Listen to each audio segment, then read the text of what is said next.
Here we are again for another session of Human, Not by Nature. So greetings and welcome everyone here in the loft, everyone there out on the Zoom, and people on the non-stop vision train, and everyone watching on the recording. Welcome to all, a warm welcome to this fourth session of Human, Not by Nature, looking at human nature through the eyes of Carl Jung and Rudolf Steiner. So diving right in and picking up from the last session, and something I've repeated a few times, quoting Rudolf Steiner, that he says, for the simple reason that humans cannot think properly, we cannot see properly, and therefore fall prey to, in his words, thoroughly false ideas, such as a materialistic Darwinism. And also in his words, quote, "It is true that in the external form, the human is related to the animals, but the human existed earlier, and the animals really developed later. But we must never allow ourselves to imagine that out of the present animals, a human being could arise. That is a thoroughly false idea," end quote. So you can see, in some ways, we're called to pick up our game as thought artists, or thartists, as I introduced a couple of sessions back, artists of thoughts, to use our minds in new ways, to see reality in a new way, to even use our imagination in a new way, to use a active imagination, to borrow a term from Jung, so that we can get a greater picture of reality, and perhaps to even finish Darwin's unfinished work, his half-finished thesis. And this is not to say that we have to become whimsical or chimerical in our musings about reality, but rather to take what science has given us, but take it further in imagining what we actually are, and therefore what we have to bring to the world. And so to take that step forward in doing this, tonight we turn our attention to the thoughtistry of Carl Jung. Initially, I was going to call this session From Primate to Archetype. It's interesting, these words, primate and archetype, are very close in meaning. The word primate means prime cause, prime form, or first order. And many people accept the idea that humans, as mammalians, are a product of the animal world, that we are an extension of the primates, the prime cause, that they are the prime form out of which we grew, that they came first in the order of things. But as Steiner has stated, it is true that in external form, the human is related to the animals, but the human existed earlier, and the animals developed later. And from the occult history Steiner rendered through his heightened consciousness and reading of the Earth's memory, otherwise known as the Akashic Record, through the stages of ancient Saturn, the ancient Sun period, the ancient Moon period, to the present Earth stage. And I'll put up that screen again that I shared before. Okay, seasons of the solar system. Right, the first season, the first cycle, great cycle, the ancient Saturn, and the ancient Sun, and the ancient Moon period, and now the current configuration of the present Earth. And so, yeah, there's been bigger periods than what science can really tell us about, because this is a rendering from the Akashic Record via the complements of Rudolf Steiner's heightened consciousness and clairvoyance. And I'm also sharing this diagram I showed last time that shows that there's two things happening at once in the course of evolution. This lower line, the physical evolution ascending, and in this upper line, a spiritual evolution descending. And this makes perfect logical sense that in the universe where duality is the dynamic, and there's always two things happening at once in duality, that there's both an ascending stream and a descending stream that meet in the middle. So we have half the story here, the Darwinian version of things, coming up from the lower forms to the primates. But at the same time, there is a descending of the human, or what we could call the human archetype. We could say it's a meeting of the archetype and the primate together. So, in other words, the human has been here all along in some form or other. The human has been here since the beginning of our solar system, and everything, every mineral, plant, animal, and all the in-between species of fungi and whatnot actually precipitated out of the human, not the other way around. It's actually the complete opposite of the thoughtistry of science. And what science assumes is settled science. But it is anything but settled, as we're seeing here. There has been a two-way dynamic in the evolution of things, this ground-up evolution or ascent of matter, while simultaneously a descent of consciousness into matter. And it's really quite a simple and elegant model, and offers a logical and plausible answer to the biggest riddle of science: how inanimate matter became animate. It didn't. It all comes from something animate, something living. And the descent of consciousness into matter has brought about this living enlivening of matter. And this perspective is predicated on the understanding that there is more than one kind of life. There's not just biological life, but there are other forms of life other than biological, and they are meeting in the middle.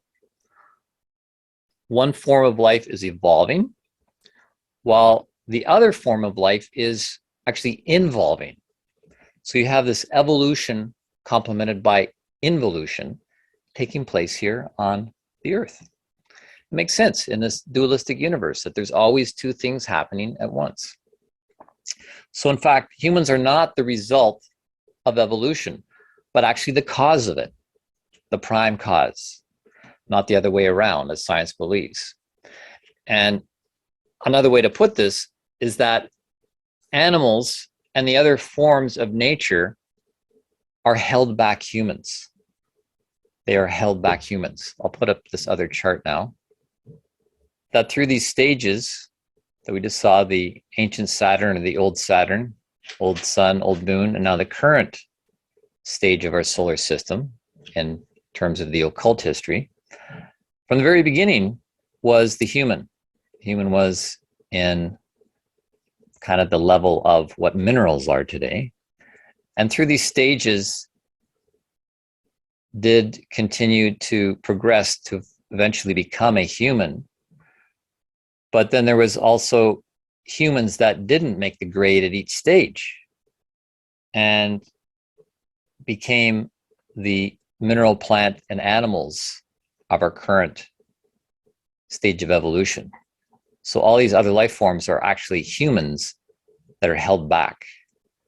Don't like to use the word retarded, but sometimes Steiner uses that in his lectures, talks about some humans were retarded in their development, so they're held back.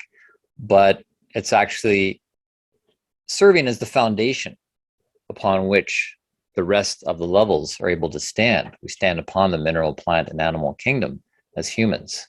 So we have them to thank. And as you can see, or on the previous chart, you can see there's stages yet to come, which these other life forms will be able to progress in their evolution. So they're not stuck at this stage. It's just where they're at currently. So interesting. So this brings us to today's session. How can this be said that the human is a primate, the prime cause, the prime form, and all else has grown out of the human? Well, in a word, archetype. Because of the archetype. So rather than a meaningless meandering of mutations from genetic spelling mistakes and natural selection out of the neo-Darwinistic perspective, which has its place as a half-truth, the human as an archetype has been the mainstay, the main pillar, the main objective of creative evolution from the very beginning. And I know this sounds somewhat egocentric and even anthropocentric, but consider the phenomenon itself. Phenomenon we experience here on Earth. We see in the plant realm the verticality of plantness. And last week we did drawings of straight lines, vertical lines emerging from roundness. The vertical plantness is an earlier expression of the human archetype. Then in animals, we see a switch to the horizontal plane, and we a slow rise to verticality. And into this form, this horizontal form, there's the rising of the animale. And with this rising, there's at the same time a descent of something from outside of biological life, a higher life that allows for a walking, talking, self-aware, self-creating being to stand in the midst of it all, to stand in the midst of all creation with the power to create or to destroy. And this idea fits with the cosmic intelligence hypothesis to say the human is the prime form. Or now we can use the word archetype. Human is the prime archetype from which animals developed and diverged in this realm of infinite possibilities. It was this preparation of a vessel for this descending stream, a vessel prepared to house the cosmic intelligence. So this brings us to a fork in the road, another fork in the road, a fork in our belief system. And we know beliefs are the basis of our behavior. So it's important what choices we make in the beliefs we hold. And this is to understand and appreciate that there is a difference between the human being and the human body. If we were to visit an older model of the human, we would use the terminology body, soul, and spirit, or perhaps body, mind, and spirit. This model of the human has stood for centuries, even millennia, until it has undergone a slow deconstruction, this idea of being a body, soul, and spirit. And ironically, the first big step towards deconstructing the human as body, soul, and spirit took place during a council of early church fathers, the Council of Constantinople in 381 CE, 381 CE, where the council elected to get rid of the spirit in the human. It didn't fit with the model of the Roman Catholic Church to say a human had a spirit, but rather the human was only body and soul and was in need of a spirit, the Holy Spirit, in fact. And a human of body and soul was in need of salvation, the salvation of the Holy Spirit, which of course the church could provide to the human in order that the human would have a life for eternity. I don't see why a person couldn't have a personal eternal spirit and still connect to a Holy Spirit, but this is not the way the vote went. And so at the Council of Constantinople in the first millennia, the human was reduced to just being body and soul. In the millennia following, the second millennia, there was a lot of effort, first by philosophers and then through scientific method, to locate the soul in the human body. Descartes himself, working hard at this, looking for the soul perhaps in the brain, and at one point suggesting the pineal gland. But alas, it's hard to verify non-physical things using physical instruments, or even just the physical eyes.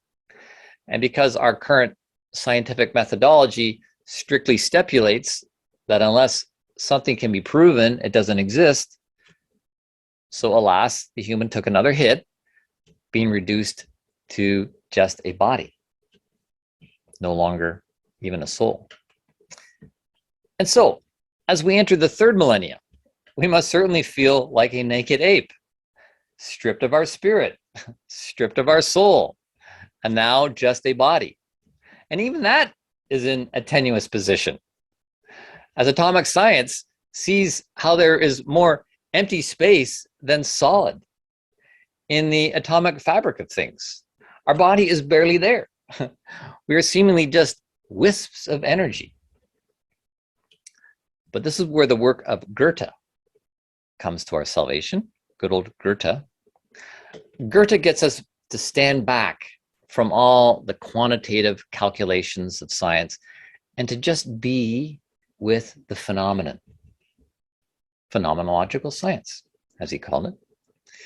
To be with what we observe and experience qualitatively, and to not be so dismissive of things that can't be measured, weighed, and otherwise proven quantitatively.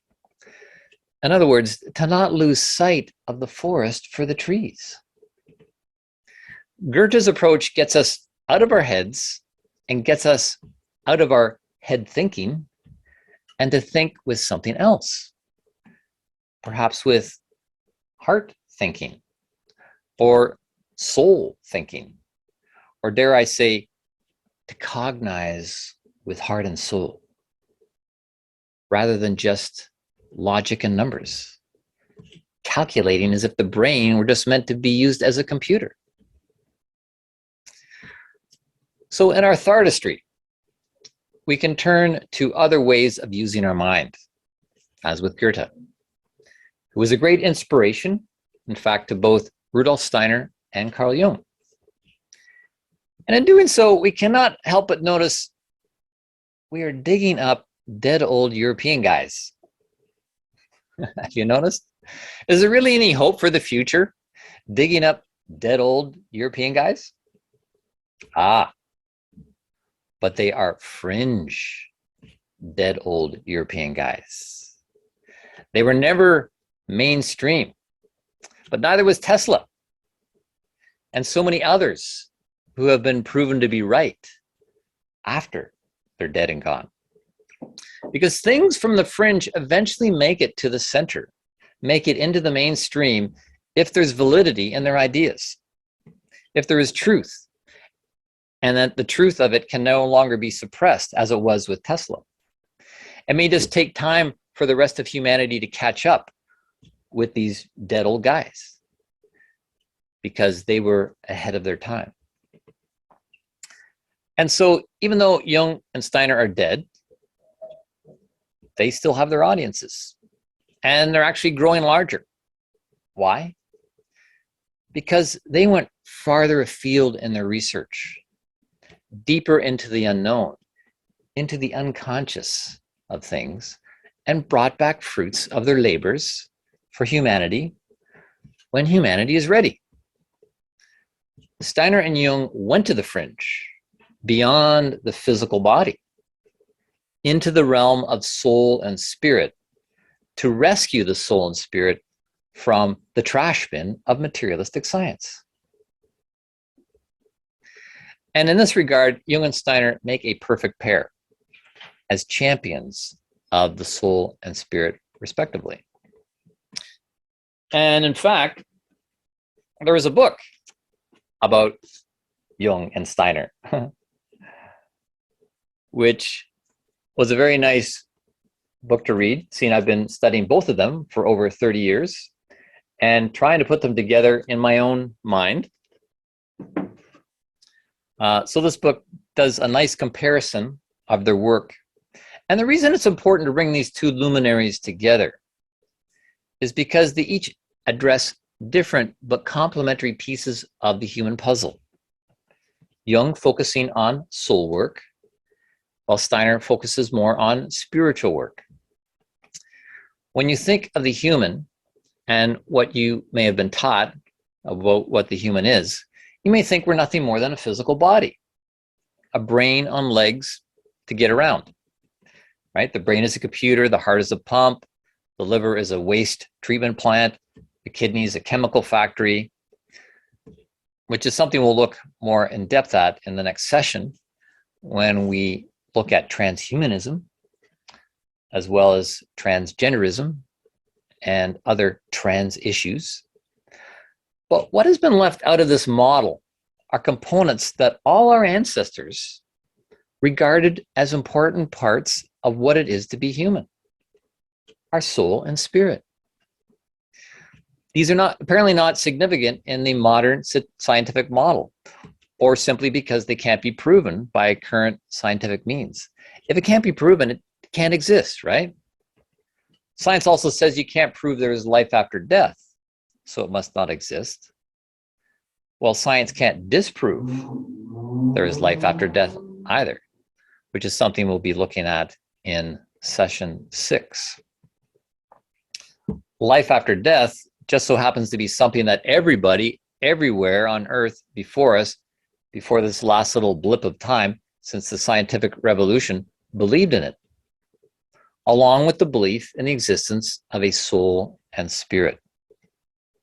Our ancestors considered the physical body as temporal, which it is, but our spiritual nature to be eternal. To them, it was not even a matter of belief. It was a matter of experience. They experienced the phenomenon. Experience is what we have since lost in the light of the scientific age. Why is this? Why have we lost an experience of soul and spirit? Well, Jung shed some light on this in his description of how the human uses the brain. The human use of the brain has migrated from one side of the brain to the other, from one hemisphere to the other. This is a diagram that comes from Carl Jung, and he's tracing the evolution of the use of the brain, the two hemispheres, the left and the right. Number one here, he shows how the primitive human used mainly right brain awareness. So really more the shamanistic mindset that was more imaginative, intuitive, more connected to other levels of reality than the 3D physical realm. Then it moved to the second stage, known as, or what he called the ancient man, the ancient human, slowly shifting towards left hemisphere awareness, which is more the logical, analytical side that's more oriented to life on this plane of existence. So a shift away from the shamanistic mindset to more the scientific mindset. So in step 3, the modern human really lost awareness through the right hemisphere, connection to soul and spirit, connection to other dimensions, connection to the beyond, a connection to a sense of the eternal, and really became more focused on the temporal, as we are today, exploring, measuring, weighing, quantifying, describing, analyzing logically the temporal realm. And that's fine. This is an evolutionary picture. This is not saying that one is necessarily better than the other. But this 4th step here, the contemporary human, is regaining awareness through the right hemisphere again. This is what we're striving to evolve, is to bring about a balanced use of the brain, where we'll maintain this scientific mindset, where we can think for ourselves, we can have an ego-based thinking that is able to look out into the world to understand it, but at the same time have something of a shamanistic or intuitive, imaginative mindset playing into it as well, that it can see what's behind the physical, that there's some sort of spiritual principle, there's a life force, there's beingness that is behind the physical realm. And this is really what's lost, is our sense of the livingness, the beingness, that's present in the earth, in each other, in the universe, and so forth. So that's a bit of Jung's take on the brain. To add some more clarity, or perhaps more confusion, Rudolf Steiner also had much to say about the brain and how it is not the source of thinking itself, but rather the brain is a relayer of thought that originates from other levels of our being. Can you say soul and spirit? One quote from Steiner about the brain: "One is attacked from all sides today if one says it is nonsense that the brain thinks. For it is agreed everywhere that the brain thinks, and that and that where there is no brain, there can be no thinking, that there are no thoughts where no brain exists." Well, from my lectures, you will have seen that the brain naturally plays a part in it, but to claim that the brain is a sort of machine with which one thinks, this is mere thoughtlessness. No logic and real thinking are contained in the statement that the brain thinks. And today I shall give you a number of examples to prove it. End of quote. Well, I won't go into the examples that he gave at this time, as we want to stay with Jung for now, but I'll go further into this in the next session, where we'll consider Steiner's thoughts around the merging of humans with machine technology, otherwise known as transhumanism. But as for Jung, he was a pioneer of modern psychology. Neither was he able to say exactly where the soul is located, but that was not an issue for him. He was using the phenomenological approach. He was more interested in the experience of the soul rather than where it's located in three-dimensional space. So psychology, or psycheology, is the study of the psyche, which is the Greek word for soul, which really boils down to exploring the personality of the individual, their behaviors, their neurosis, psychosis, etc. And Jung called his work depth psychology, because it probes the depths of the psyche, the soul, the person. Steiner, on the other hand, referred to his work as spiritual science. So his work focuses primarily on the spiritual nature of the human. Again, not something to be quantified in three-dimensional space, but nonetheless, he referred to it as a science, not because he was trying to give spirituality some credibility, but because he too was pioneering a new methodology which allows humans to access beyond the physical to the spiritual reality behind things through an experience of the phenomenon and a trained observation of it. That's kind of his approach right there in a nutshell. So a bit of background on Jung as a Socologist, if you want to call him that, Socologist. Like many people of his time, around the late 1800s, he was initially more interested in the physical sciences, considering training in biology, anthropology, even archaeology, but eventually trained to become a medical doctor, which led to a degree in psychiatry. But it was through his association with Sigmund Freud for about a decade that followed that his true work began to unpack.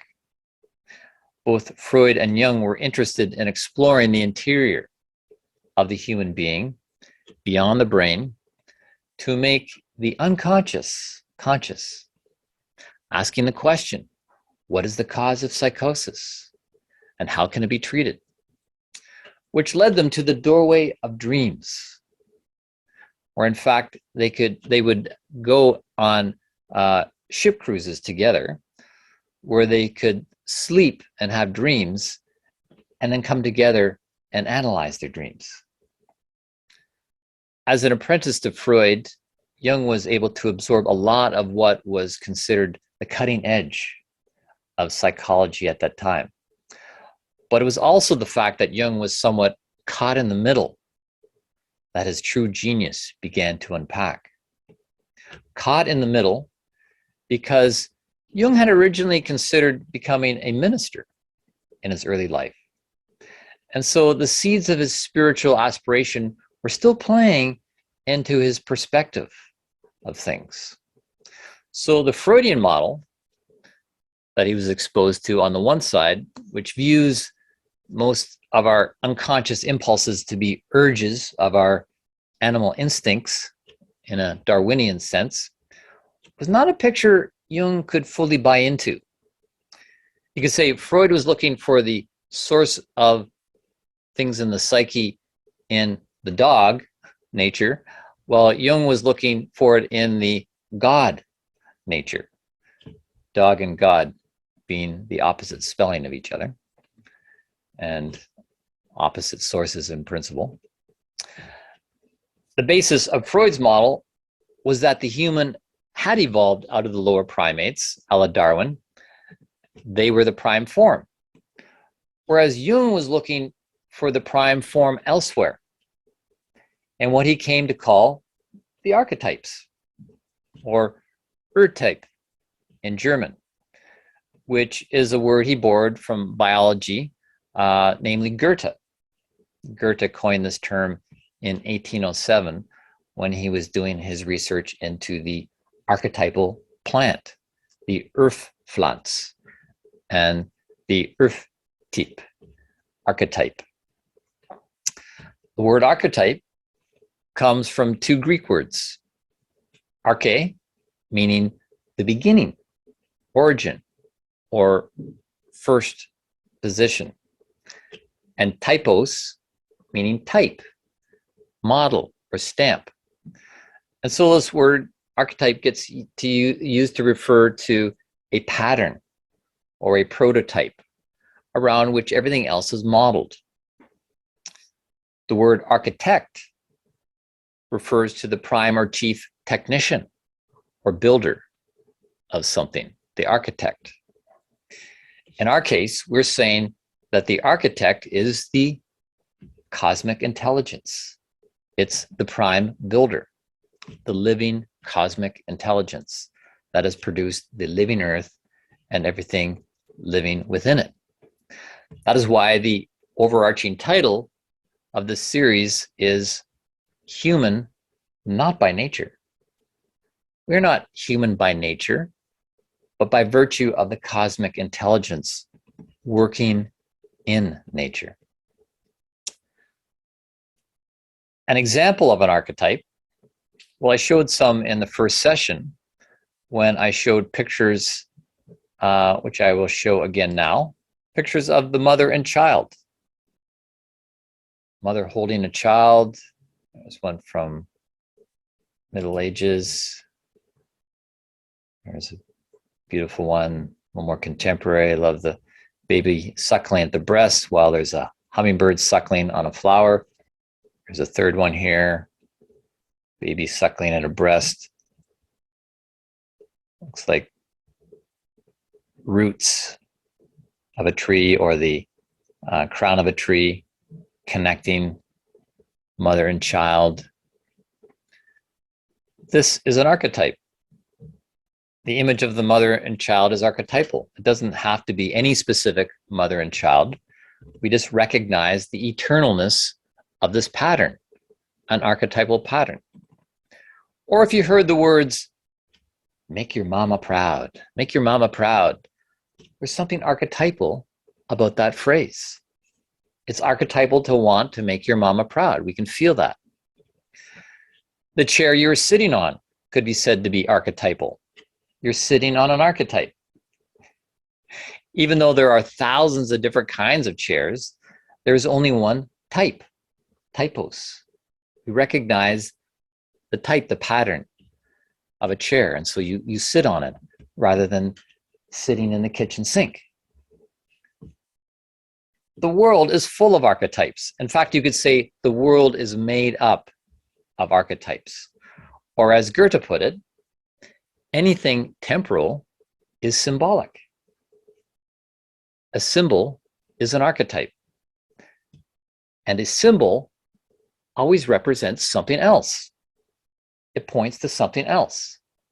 So Jung was looking for the archetypes or symbols as they appeared in the mind or in dreams or even in myths and fairy tales to see what they were pointing to, what was behind them, and why they were there in the dreams, in the mind, and so forth. And it was the interpretation of symbols and archetypes that led to the split between Jung and Freud. For example, Freud interpreted things in a very sexual way.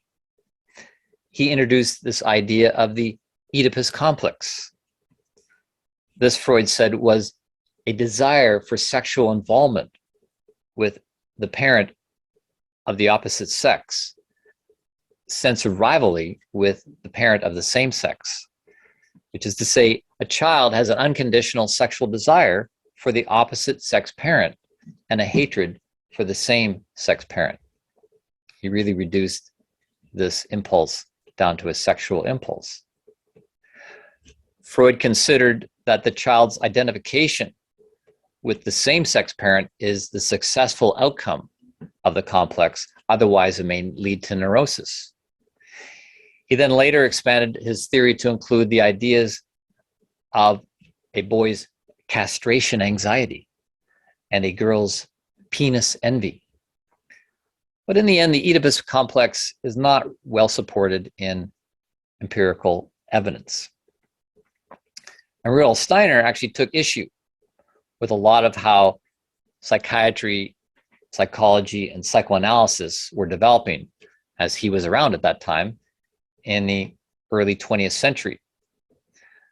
Steiner acknowledges, quote, "This is one way people try to emerge from materialism and to reach some knowledge of the soul." But he warns, quote, "of various serious errors that could affect social life when certain psychoanalytical processes are applied.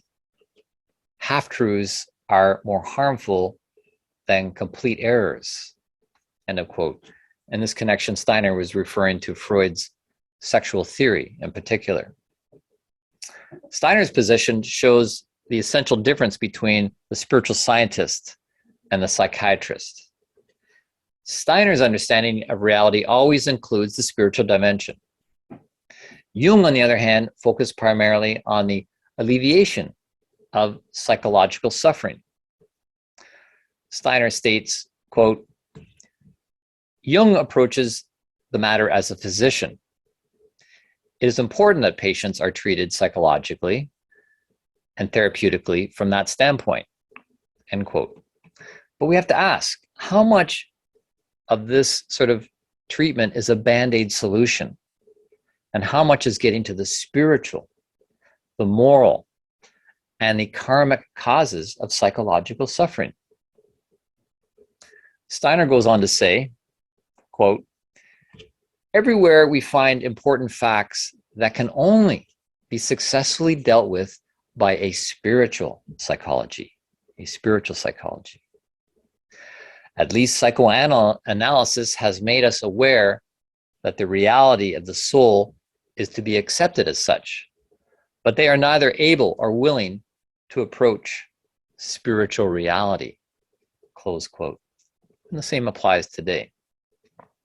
Steiner's work wants to make us aware of the forces underlying the evolution of humanity, but also the elements that stand in the way of becoming fully conscious.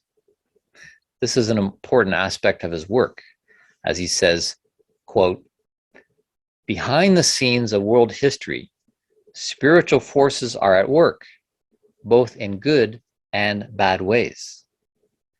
Spiritual deeds and happenings are to be understood only when the light of spiritual science can be shed into these regions, which lie behind the scenes of life in the ordinary world of the senses,"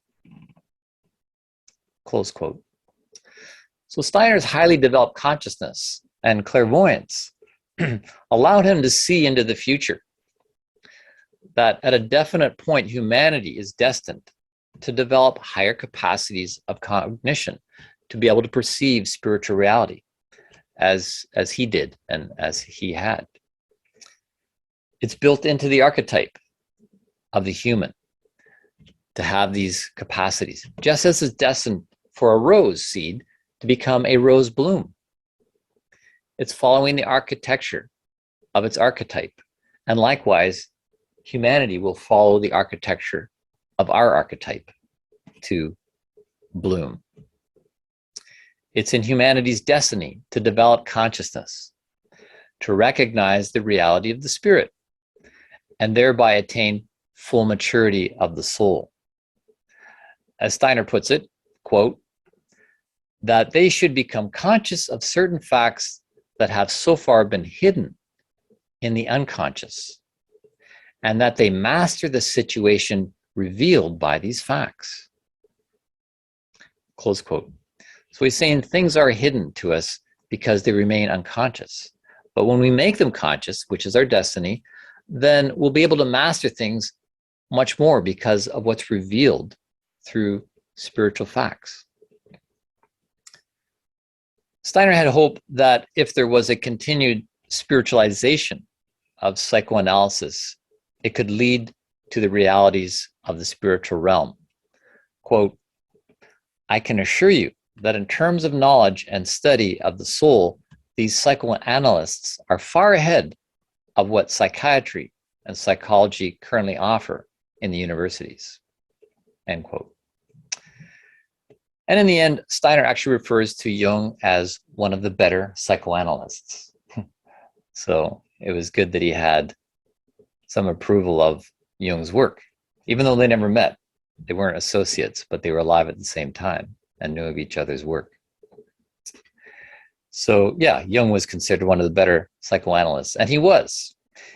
His work with synchronicity, working with the I Ching, divination tools, mandalas, his red book, etc., was his endeavor to look beyond the veil, beyond the mere materialistic causes that goad humans from below, but rather seeing something coming from higher principles, playing into the life of the psyche. He was looking for the God principle rather than the dog principle. There's certainly truth to the relationship between animal and human nature, but Jung saw this reductionist viewpoint ultimately destructive, and that an updated viewpoint of the spiritual impulse was the remedy to humanity's psychosis. It's also what got him branded as something of a modern day mystic. And one of the reasons why my high school friend who studied psychiatry only got a brief mentioning of Jung in his training as a psychiatrist. Jung was caught in the middle. He was caught between the scientific realm, the left brain way, and the shamanistic side, the right brain, which is open to the gateway of dreams, imagination, myths and fairy tales, and the collective unconscious. But Jung was no fool. Even though he wasn't always taken serious as a scientist, he knew that enchantment was the oldest form of medicine. Enchantment was the oldest form of medicine. And he knew part of his work was to, quote, break the spell that binds us to the cycle of biological events, close quote. He saw it as his central task to bring the inner and outer, the spiritual and the physical worlds into harmony within the soul of the human being. Because the soul is really what stands in the middle between the physical world and the spiritual world. And they both play into this middle realm of the soul realm, the psyche, informing our personality. And rather than dismissing the elements of religion, as so many were doing at that time and still do, Jung was progressive in regarding all religious images, icons, and objects of religious observance as symbols. Symbols pointing to something eternal within the psyche. They're archetypes from the collective unconscious. In other words, these images, be they religious or otherwise, are go-betweens between the outer and inner worlds. And they have power. They have power when handled properly, which is what he was exploring. So Jung saw the role of psychology not to dismiss spirituality and religion and the images, but to understand it through the new lens of a science of the mind. Above the entrance to Jung's home, which is also where one of his offices was, where he treated patients, were the words from the Oracle of Delphi in ancient Greece. It said, "Whether called upon or not, God will be present." Whether called upon or not, God will be present. Jung understood the power of faith in healing and in evolution, something science has lost sight of, dismissing faith as merely a placebo effect. Faith is nothing to be compared with a real pill or injection in this age of pharmacology.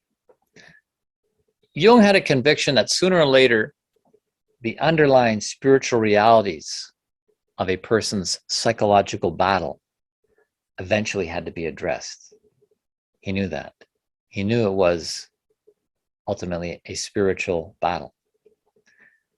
When Jung was asked in an interview if he believed in God, he responded, "I don't need to believe. I know. I know." But how to penetrate through to this numinous presence Jung affirmed his knowing of? How to penetrate through, or how to connect our intelligence with the cosmic intelligence? This is a question that overshadows all of humanity still. Do we return to the old school ways, the shamanistic ways? Or do we need to invent new ways? Or perhaps a hybrid of both, a middle path that engages both the left and right hemispheres. After all, if you're caught in the middle, as he was, maybe you're meant to find something there in the middle, a middle path. And that's where I have lived much of my life, which is why I like to tell people my middle name is Middle. Caught in the middle between Oz and Kansas, you might say. In fact, I wrote my own book about it.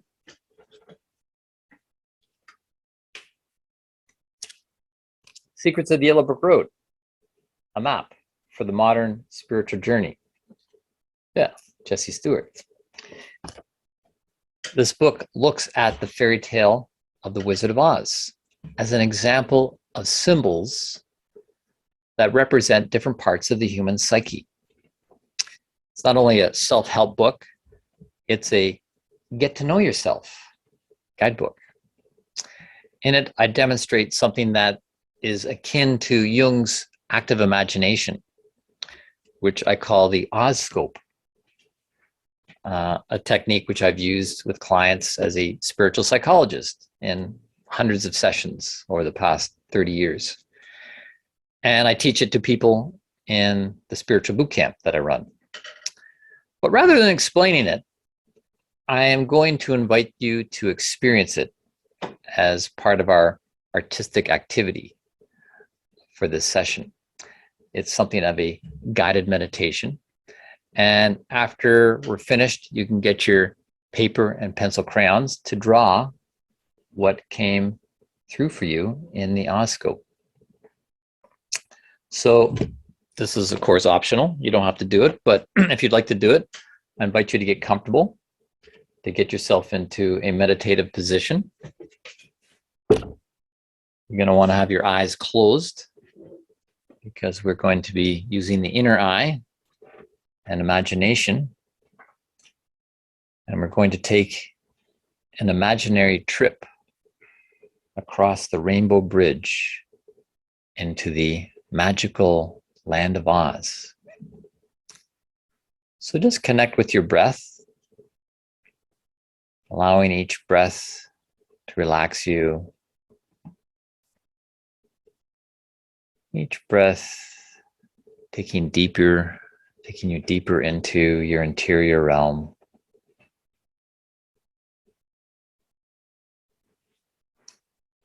Being with the in-breath,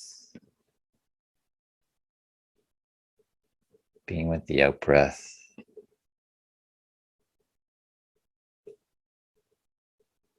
Allowing each breath to involute you more.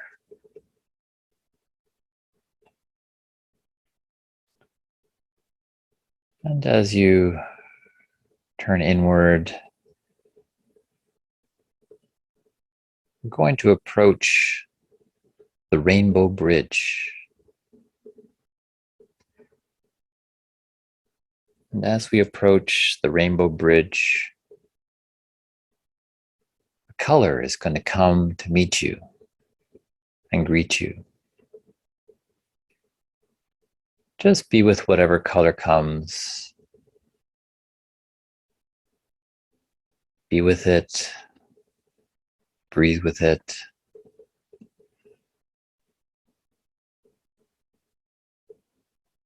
Breathe with the color. Be breathed by the color.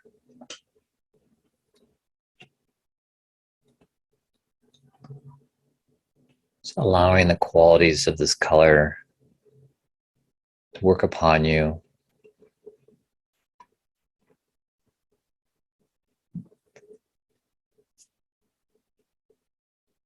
And as we continue over the Rainbow Bridge,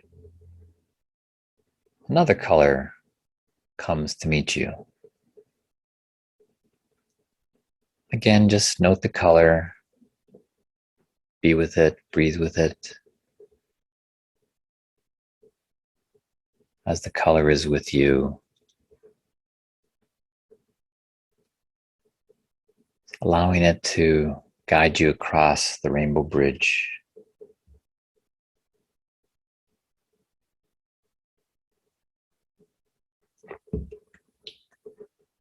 Allowing the qualities of this color in contrast to the first color.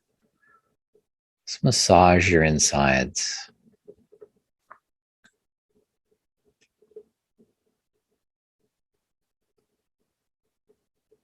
And as you enjoy this color guiding you across the Rainbow Bridge,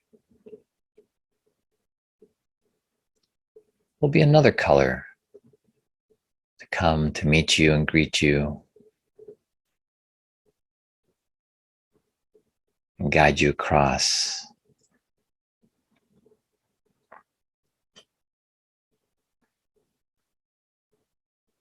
Allow this third color to draw you further across the Rainbow Bridge, moving towards the inner land of Oz.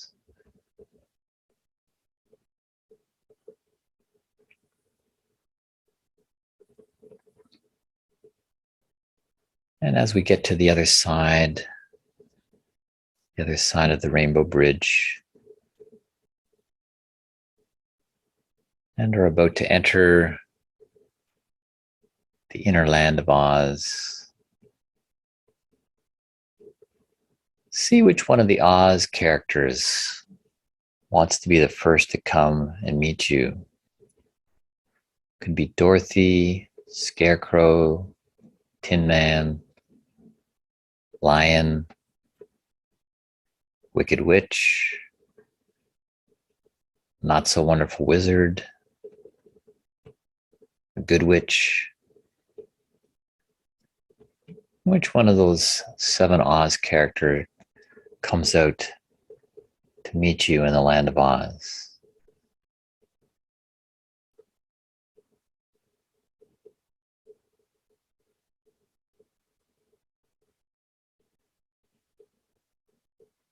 And as you see which character comes, just be with them. See how they look. What's their mood? What do you notice about them?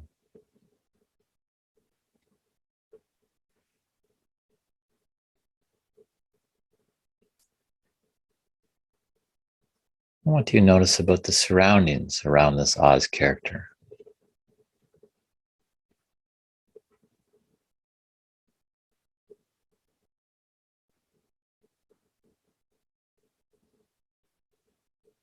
Just taking this all in, this encounter in Oz. Is there anything this Oz character wants to say to you? Just listen.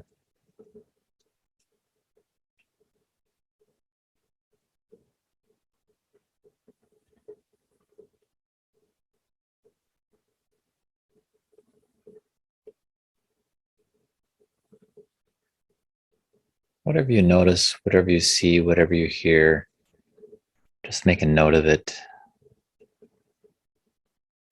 as you explore the inner land of Oz.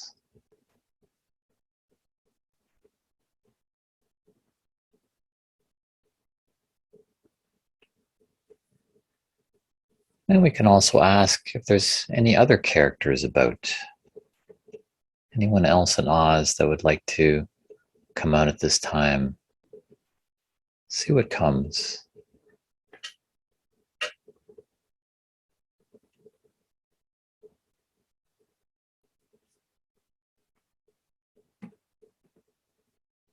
And if there's another Oz character that comes forth, just make a note of how they look, what's their mood, what's around them.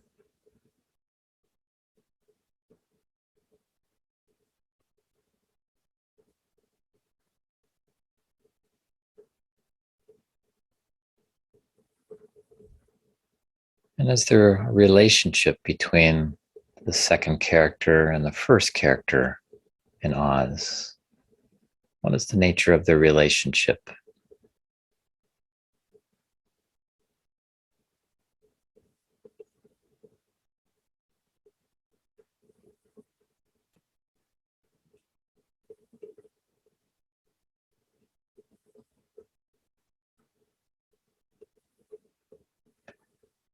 And is there something that the one Oz character wants to say to the other? Just listen.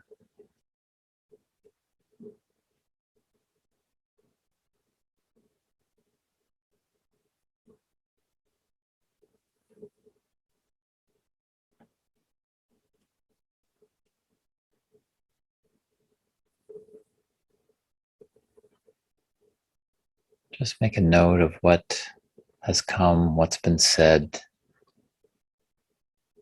what's gone on in this inner realm of Oz, the Oz characters.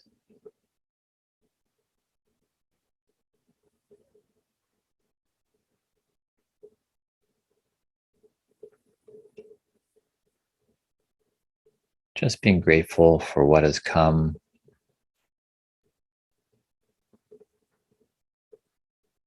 Taking it with you. Giving thanks to the Oz characters that came forth, what they expressed. But now as we wind down this short trip to Oz, we'll say goodbye to our Oz friends. Let them know you'll return again.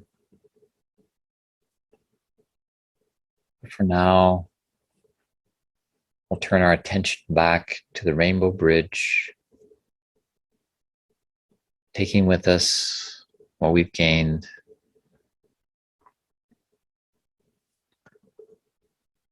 So we return to the Rainbow Bridge, and when we get there, we see which color comes to meet and greet us.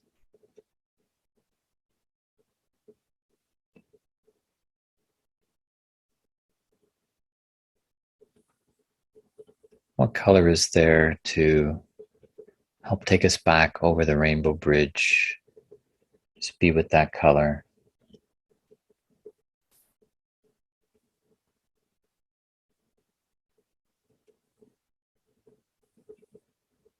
And as it moves you back across the rainbow bridge, see what second color comes.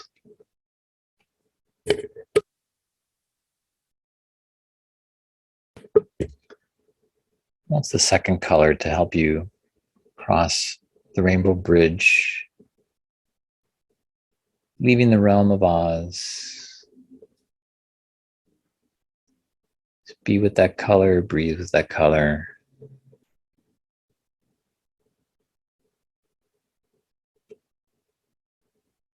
Letting its qualities work upon you.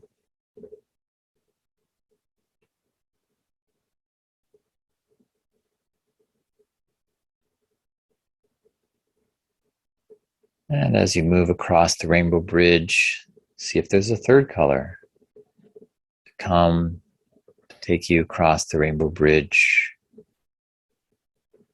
bringing you back out.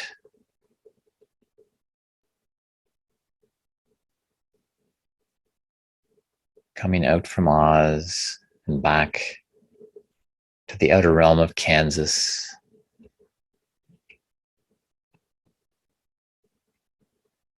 Just being thankful for these colors to guide you back across Rainbow Bridge, becoming aware of the outer realm, your outer senses, your physical body,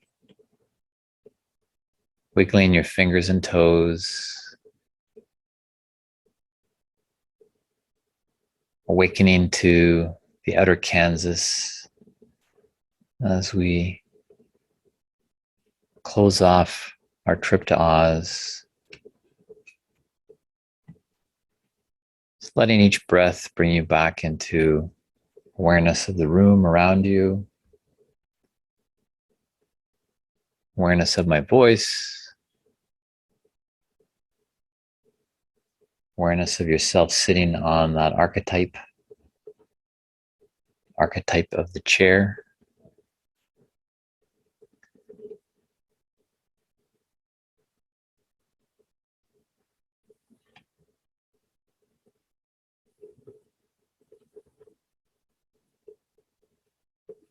And if you wish, you can get your paper and pencil crayons to make a note of what came and to draw what came with the pencil crayons.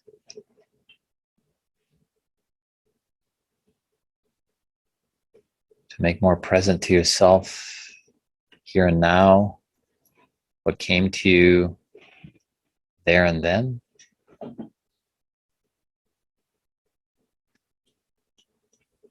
What were the characters that came? Was it Dorothy, Scarecrow, Tin Man, Lion, Wicked Witch, Not So Wonderful Wizard, or Glinda the Good Witch?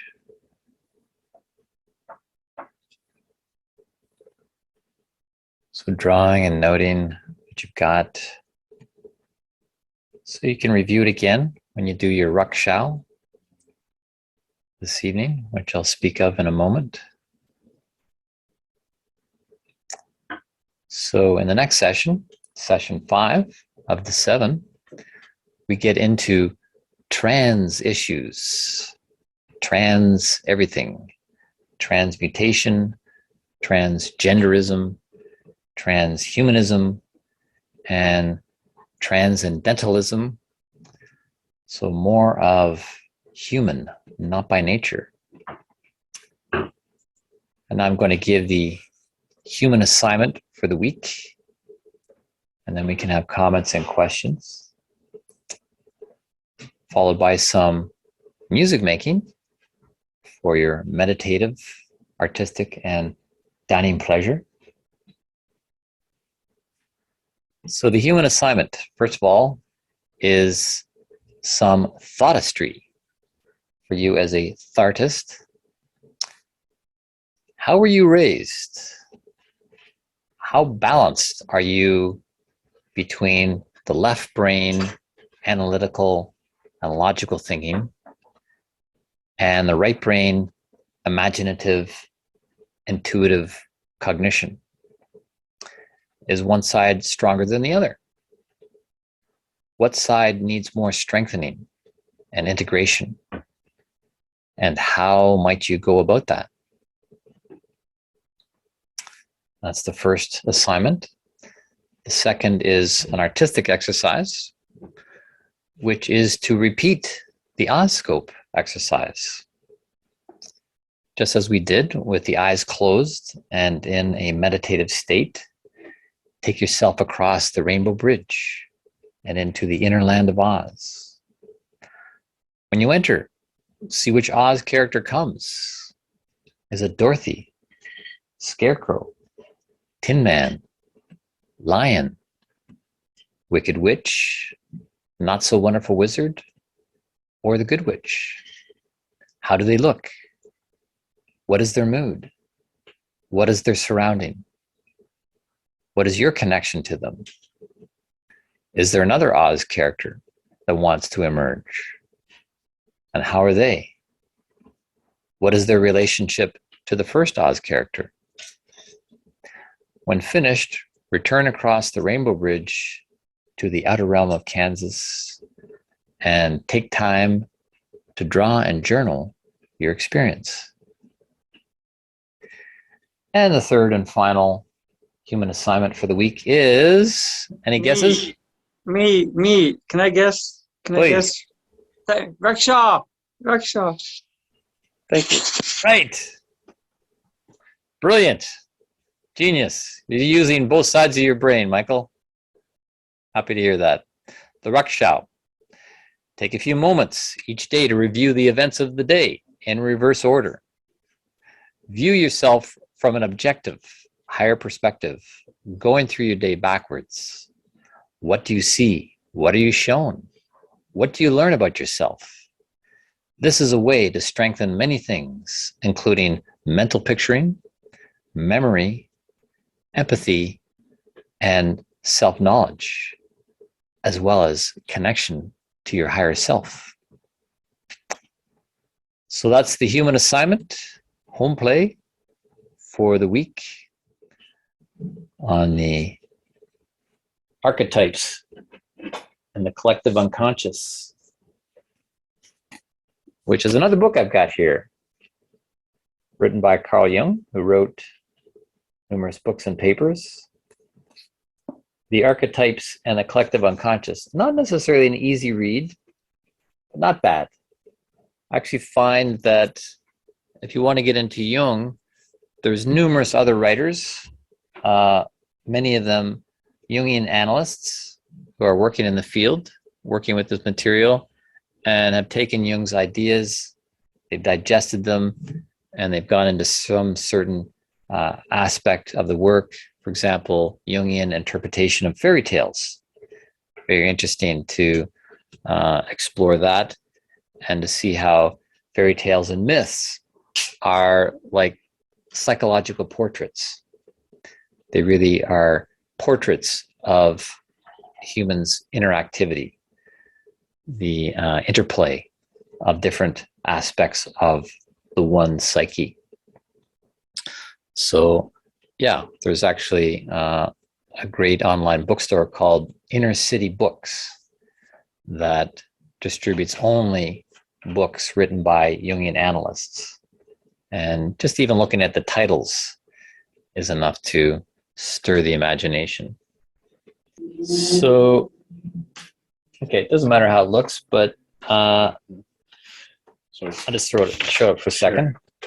So I got, so on the left there, he was all in green. It was the Wizard of Oz, and he had kind of a scary looking or crazy looking expression on his face. Like he was kind of pretending to smile, but it was like really kind of insane and fake. Mm-hmm. And I saw him on the left, and then on the right, I saw Dorothy, and she just looked, she was really tall in her, this nice, it was like white dress with like, I think like red flowers on it, and you could see the ruby slippers. And I don't know, because we're talking about like the right and the left parts of the brain. So I'm wondering if this is kind of maybe going along with that theme. These are the different parts of my mind or psyche or something. Mm-hmm. Yeah, so you said when you drew the wizard, he came out looking more like the scarecrow. Yeah, yeah, and that was interesting because I didn't intend to draw him as the scarecrow, but the picture actually looks a lot more like the scarecrow. Mm-hmm. Mm-hmm. So he came first and then Dorothy. Yeah. And what was the mood around Dorothy?